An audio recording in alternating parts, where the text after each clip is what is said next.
Quem vai decidir isso é quem entende de uma forma pragmática. Agora, 10h03. Vamos falar sobre economia internacional? A Argentina começou a semana num clima aí de tensão política e econômica depois do atual presidente Maurício Macri ter sofrido uma derrota nas eleições primárias deste domingo. Os eleitores foram às urnas numa votação que é obrigatória a escolher os cabeças de chapa para o pleito de 27 de outubro. Mas como os nomes já estavam definidos, tratou-se na prática de uma pesquisa eleitoral há 2 meses das eleições. Alberto Fernandes, da Frente de Todos, que tem a ex-presidente Cristina Kirchner como candidata a vice, teve 47% dos votos. É uma vantagem de quase 15 pontos percentuais em relação a Macri, que tinha 32%, quando as urnas estavam em 80% apuradas. Vou conversar com o professor Roberto Dumas, especialista em economia internacional. Está com a gente sempre às segundas-feiras. Bom dia para você, professor. Bom dia, Roberta. Prazer novamente. Esse resultado na Argentina interfere diretamente no Brasil, né, professor? Até porque a Argentina é grande parceiro comercial aqui do nosso país e grande comprador também. Por que interfere? Veja, é uma péssima notícia. Muita gente poderia falar, poxa, mas o Macri não está fazendo a coisa certa. De fato, o Macri começou fazendo uma coisa errada. Dizia Maquiavel, quando você quer fazer uma coisa má, faça de uma vez, não aos poucos.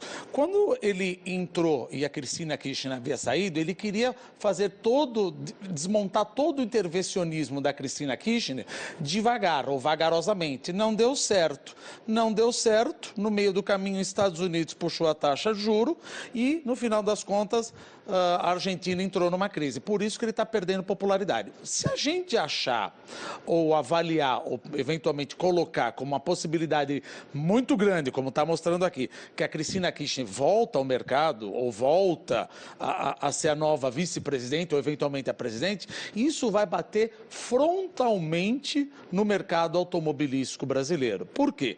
De tudo que eu exporto do setor automotivo, 66% vai para a Argentina.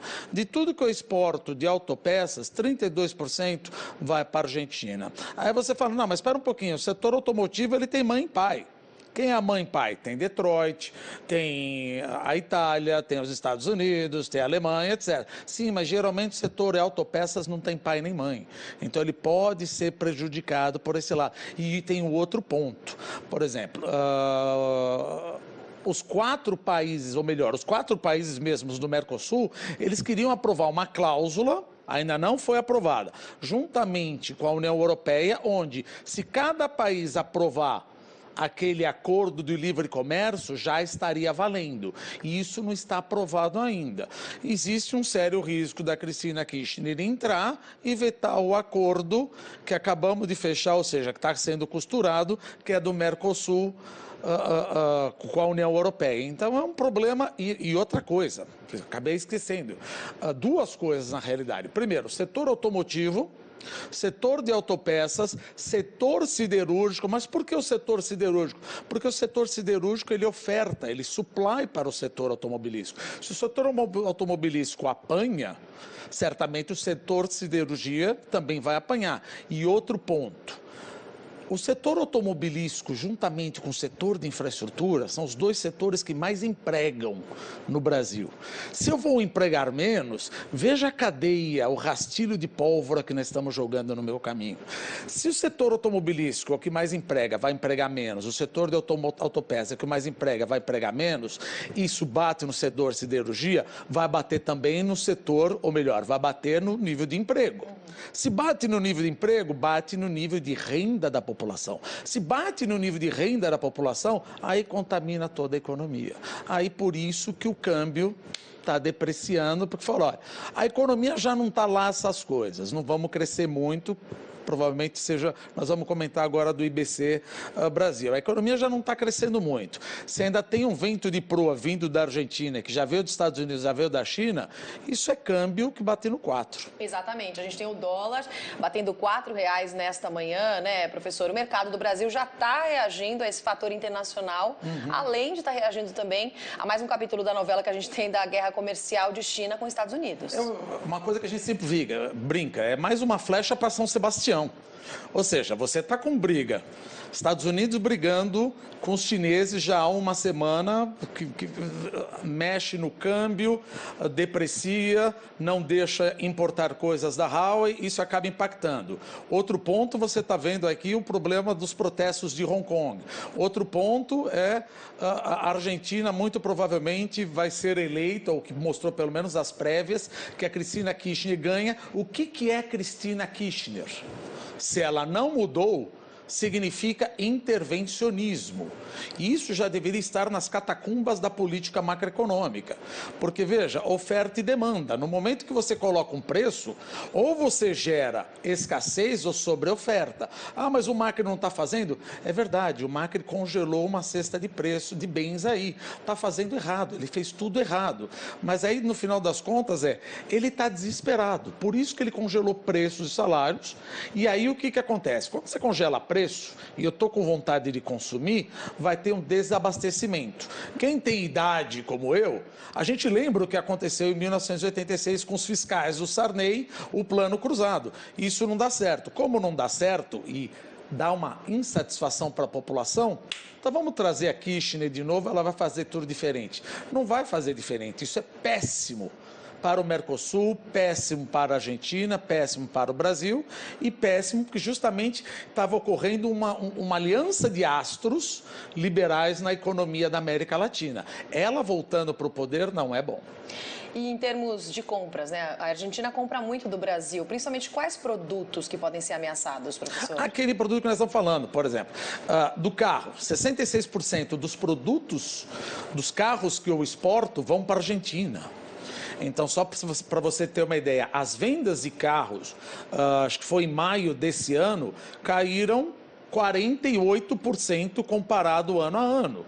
Ora, se ela importa carro do Brasil e o PIB deve cair, no ano passado caiu 2,5%, esse ano 1,5%, no ano que vem deve cair, ou seja, 2021 deve cair também se ela entrar. Eu vou exportar carro para quem? Eu preciso arranjar terceiros mercados. Não, vou exportar para a União Europeia. Não, a União Europeia vai levar 15 anos aquele acordo com a União Europeia. Então, como eu digo, carro vai ser afetado, setor automotivo, setor de autopeças vai ser afetado, setor siderúrgico vai ser afetado e se existia alguma possibilidade de aumentar o nível de emprego, essa possibilidade perdeu vigor. Perdeu vigor, porque como nós falamos, quem mais emprega é o setor automobilístico e o setor de construção civil. Eu quero ver obras de infraestrutura. Se eu não ver obras de infraestrutura e o setor automobilístico crescer menos, não tem como o emprego crescer. Então, não tem como a gente achar que nós vamos gerar emprego. Nós não vamos gerar emprego com esse cenário que está se fazendo. Isso porque eu nem comentei o que está acontecendo nos Estados Unidos, que nós já comentamos nos encontros passados aqui. Mas junte-se a isso, que como você bem colocou, a crise que ocorre nos Estados Unidos com a China faz com que o mundo inteiro cresça menos, e aí você fala, mas o Brasil não pode crescer? Pode, provavelmente a gente vai crescer 0,8%, alguma coisa, mas crescer não significa contratar, não necessariamente. Por quê? É aquela coisa, vamos pensar, vamos botar número correto aqui, um número correto não, número redondo. O Brasil vai crescer 1%, não é isso, mas vamos supor, vamos crescer 1%. Eu não preciso contratar? Não, porque eu tenho capacidade ociosa. Essas pessoas que estão na minha empresa conseguem dar vazão à necessidade de produção. Então, eu não preciso contratar pessoas novas. Até eu preencher essa capacidade ociosa, por que eu vou contratar? Vamos lá, se você, 3 ou 4 pessoas que estão aqui no estudo não consegue produzir, consigo, então não vou contratar. A hora que eu achar que eu preciso contratar, que a mão de obra da minha empresa já não é mais ociosa, está esquentando, aí eu contrato. A mão de obra é o último vagão a ser beneficiado de um crescente do PIB. Sim. Agora, é só o nosso mercado brasileiro que está repercutindo esse noticiário da Argentina ou para o mercado mundial também é negativo? Para o mercado mundial, nem tanto, mas para os países da América Latina, muito mais. Isso certamente deve bater no mercado de commodities agrícolas, está batendo no mercado da América Latina, e aí aquela coisa, como é que nós vamos dividir o que está fazendo as bolsas caírem ao redor do mundo? Então, tem vários fatores aí. Você tem a China, você tem os Estados Unidos, você tem a Argentina, você tem o Brexit, você tem a zona do euro, que eles vão publicar o PIB da zona do euro do segundo trimestre desse ano, ou seja, o primeiro trimestre, a zona do euro cresceu 0,4%, esse segundo trimestre, na melhor das hipóteses, vão crescer 0,2%, ou seja, vão crescer menos, o mundo está crescendo menos. Então, a Bolsa é aquela coisa, eu não precisava mais dessa da Argentina. Sim. E como eu tenho o meu principal parceiro de automotivo, eu acabo sofrendo, de novo, o câmbio é 4. E como você falou, o IBC, que é a prévia do PIB brasileiro para o segundo trimestre. Ele já está mostrando uma retração. Recessão técnica, inclusive. Recessão técnica. E já era mais ou menos uma recessão técnica. Por que já era uma recessão técnica? O quarto tri de 2018, o Brasil cresceu 0,1%.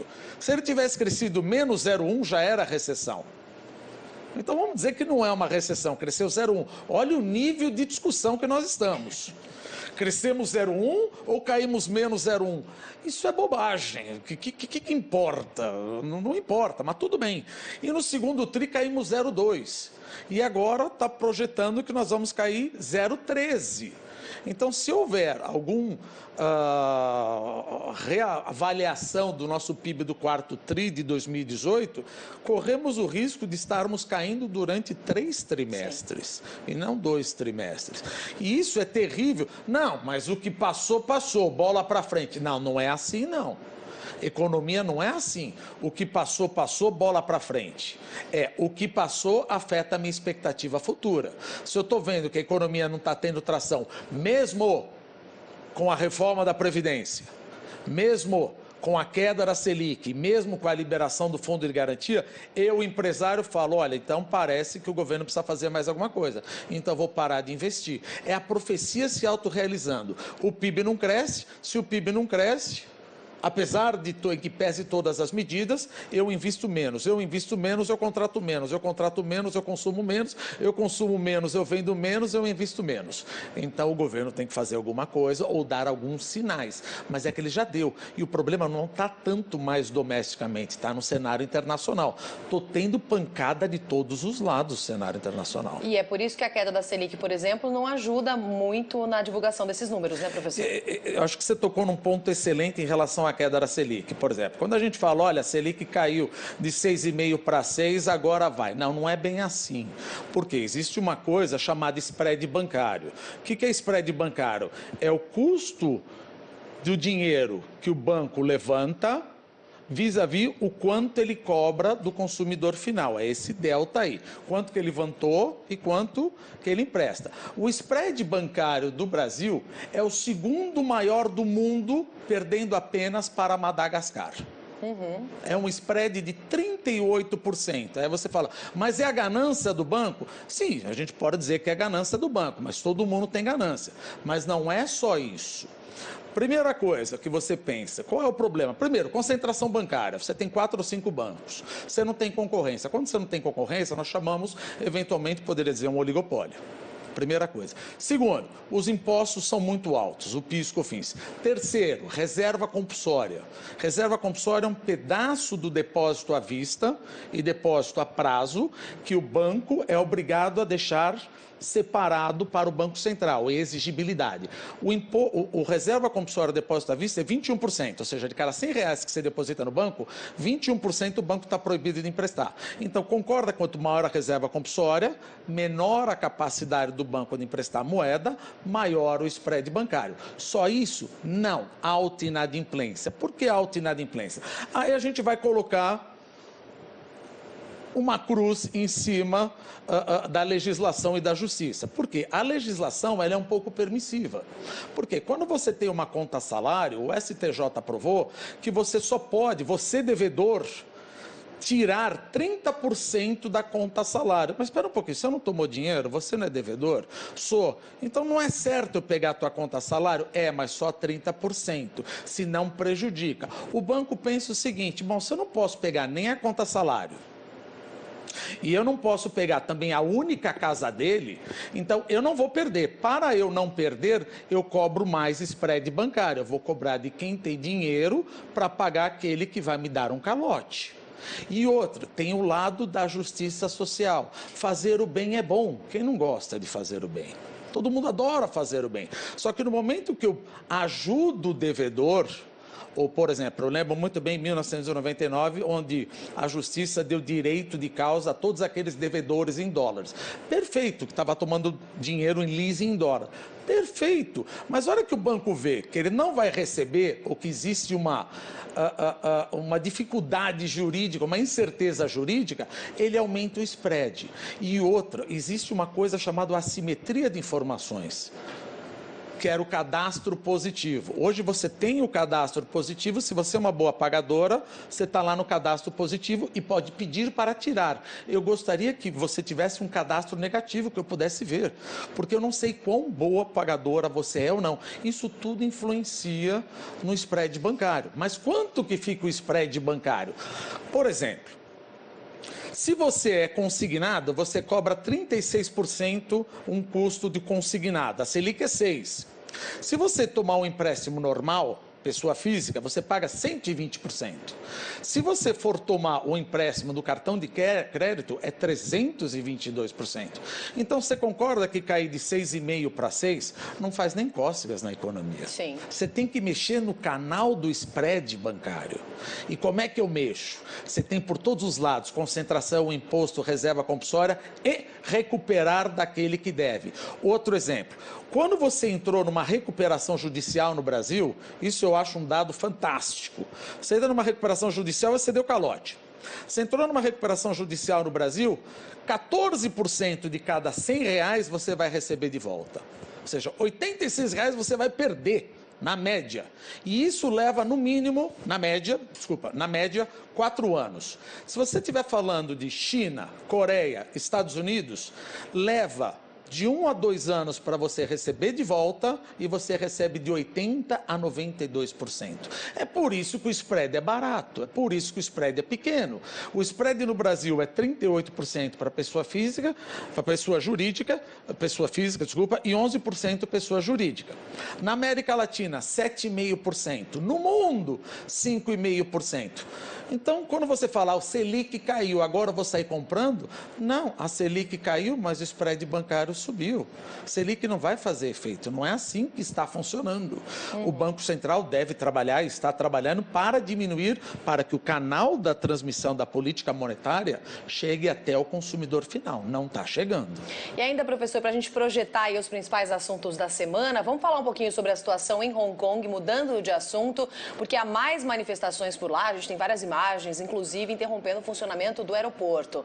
Na semana passada, você falava sobre os riscos desses protestos, do crescimento desse movimento mesmo, para a economia do local, até porque há várias empresas, né, importantes para a economia deles que ficam estabelecidas da Bolsa, estabelecidas por lá. Como é que você está vendo, professor, a evolução do movimento? Olha, eu não estou gostando nem um pouco. Quem acompanhou os movimentos de 1989, dá para ver como é que o Exército de Libertação do Povo está atiçado para querer intervir. Ele está esperando só, ele já falou, olha, vocês já estão pulando de uma desobediência civil para quase atos de terrorismo. E é só a Carrie Lam, que é a chefe do executivo, falou, olha, deixa o Exército de Libertação do Povo agir aqui. Já está um pouco, como eu sempre digo, nós dissemos já algumas vezes, estão puxando a corda demais. E esquece. Não vai haver nenhuma possibilidade, na minha humilde opinião, que teremos democracia em Hong Kong. Ou eles percebem isso, ou teremos algum cenário muito ruim, Deus me livre, espero que nada semelhante a 1989, mas no momento que a Carrie Lam ou a polícia de Hong Kong como um todo, falar, não consigo controlar, estou perdendo a mão, se o Exército de Libertação do Povo, que é o exército chinês, entrar, o negócio vai ficar muito feio. muito feio. E aí, não é questão de bater em Hong Kong. Hong Kong é a quarta maior bolsa, e isso vai bater na China, vai bater na commodity, e é óbvio que vai bater nos Estados Unidos, vai bater no Brasil, acaba batendo em todo mundo. Vamos rezar para que os estudantes entendam que não adianta. Não vai adiantar. Quem estudou um pouquinho viu que sempre quando você pede democracia na China, a coisa acaba não saindo como esperava. E como nós falávamos, se você der liberdade para Hong Kong, você vai ter que dar liberdade para Taiwan também. Você dá liberdade para Taiwan, você vai ter que dar liberdade para Tibete. Você dá liberdade para Tibete, você vai ter que dar liberdade para uma província islâmica chamada Xinjiang, em cima do Tibete. Você dá liberdade para Xinjiang, a Inner Mongólia vai querer liberdade. Ou seja, aquilo se esfacela como uma grande União Soviética. Ah, você está defendendo a China? Não, não, não, não, não, não. Não é defendendo a ditadura. Longe disso. Mas é que se você abrir para um, vai abrir para todos. A questão é, China, você está pronta para virar uma nova União Soviética e todo mundo ficar independente? Se ela falar, não, acho que é hora, perfeito. Se ela falar, não é hora, ela não pode abrir mão de nada. Porque todos vão começar a querer ter a sua própria independência, isso é óbvio. Tá certo. Professor, obrigada pela participação, trazendo aí já a projeção da semana pra gente no mercado internacional. Até quarta-feira. Até quarta-feira, obrigado novamente.